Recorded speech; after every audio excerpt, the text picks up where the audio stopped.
Hi hello friends, എല്ലാവർക്കും നമസ്കാരം. ചാനലിലേക്ക് സ്വാഗതം. ഇന്ന് നമുക്കൊരു ഇൻസ്റ്റൻറ്റ് ദോശ തയ്യാറാക്കിയാലോ. ഇൻസ്റ്റൻറ്റ് സേമിയ ദോശ. സേമിയ വെച്ചിട്ട് സാധാരണ പായസം തയ്യാറാക്കും, ഉപ്പുമാവ് തയ്യാറാക്കും, ബിരിയാണി തയ്യാറാക്കും, നമുക്ക് ദോശയും തയ്യാറാക്കാം. അപ്പോൾ വളരെ ടേസ്റ്റി ആയിട്ടുള്ളൊരു ദോശയാണ്. വീഡിയോ മുഴുവനായും കാണുക. ഇഷ്ടപ്പെടുകയാണെങ്കിൽ ലൈക്ക്, ഷെയർ ആൻഡ് സബ്സ്ക്രൈബ്. നമുക്ക് വീഡിയോയിലേക്ക് കിടക്കാം. ആദ്യം നമുക്ക് സേമിയ റോസ്റ്റ് ചെയ്യാം. ഇവിടെ ഞാൻ 1 കപ്പ് സേമിയാണ് എടുത്തിട്ടുള്ളത്. മീഡിയം ഫ്ലെയിമിൽ ഇട്ടുകൊണ്ട് റോസ്റ്റ് ചെയ്തെടുക്കാം.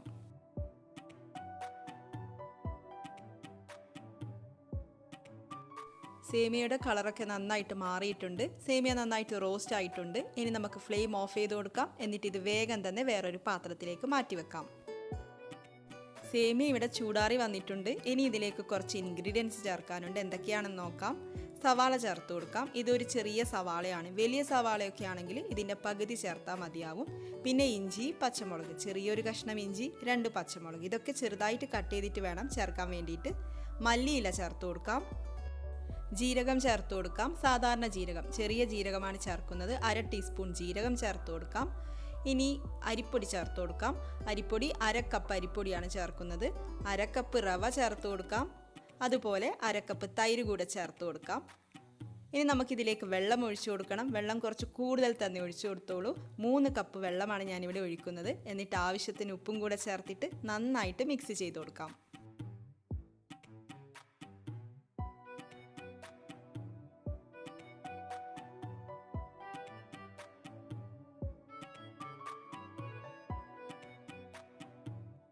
വെള്ളം ഒഴിച്ചിട്ട് മിക്സ് ചെയ്യുമ്പോൾ നമുക്ക് മനസ്സിലാവും സേമിയ അടിയിൽ നന്നായിട്ട് കട്ട കെട്ടി നിൽക്കുന്നുണ്ടാവും. അതുകൊണ്ട് തന്നെ നന്നായിട്ട് ഇളക്കി യോജിപ്പിക്കണം. സേമിയ അടിയിൽ കട്ട കെട്ടാതെ നന്നായിട്ട് ഇളക്കി യോജിപ്പിക്കണം. ഞാനിവിടെ ഇതിപ്പോൾ നന്നായിട്ട് ഇളക്കി യോജിപ്പിച്ചിട്ടുണ്ട്. ഇനി നമുക്കിത് 10 മിനിറ്റ് ഒന്ന് റെസ്റ്റ് ചെയ്യാൻ വെക്കാം. അപ്പോൾ നമുക്കിത് 10 മിനിറ്റ് അടച്ചു വെക്കാം.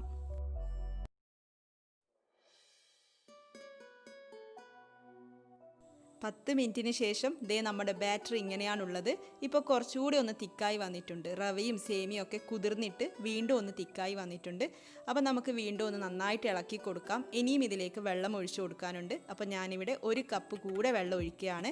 വെള്ളം കുറച്ച് കൂടുതലല്ലേ എന്നൊരു സംശയം വരാം. ഒരിക്കലുമല്ല, റവയൊക്കെയല്ലേ ഉള്ളത്. അപ്പോൾ കുറച്ച് സമയം കഴിയും തോറും വീണ്ടും തിക്കായിട്ട് വരും. അതുകൊണ്ട് തന്നെ കുറച്ചധികം തന്നെ വെള്ളം ഒഴിച്ച് കൊടുത്തോളൂ.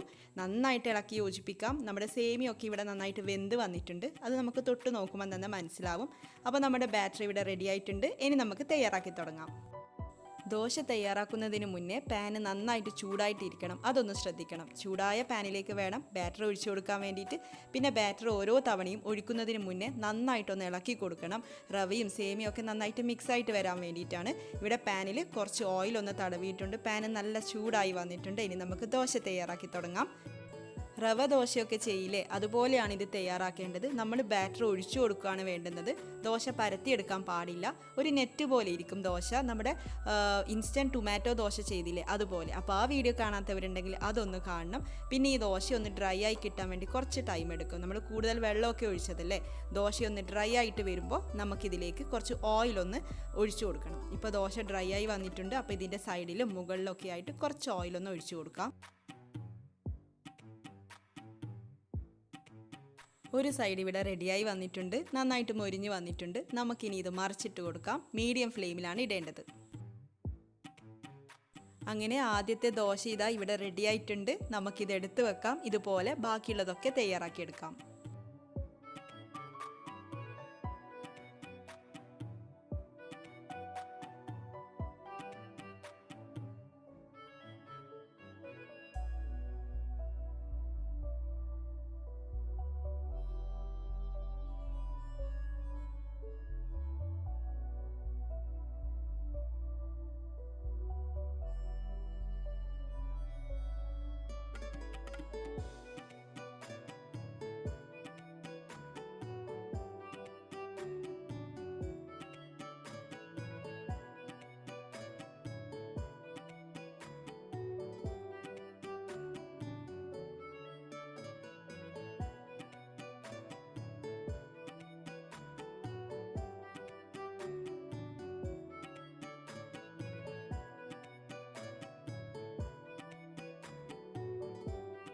ഈ ദോശ നല്ല ചൂടോടെ കഴിക്കാനാണ് കൂടുതൽ ടേസ്റ്റ്, സൈഡ് ഡിഷിൻ്റെ ആവശ്യമേ ഇല്ല.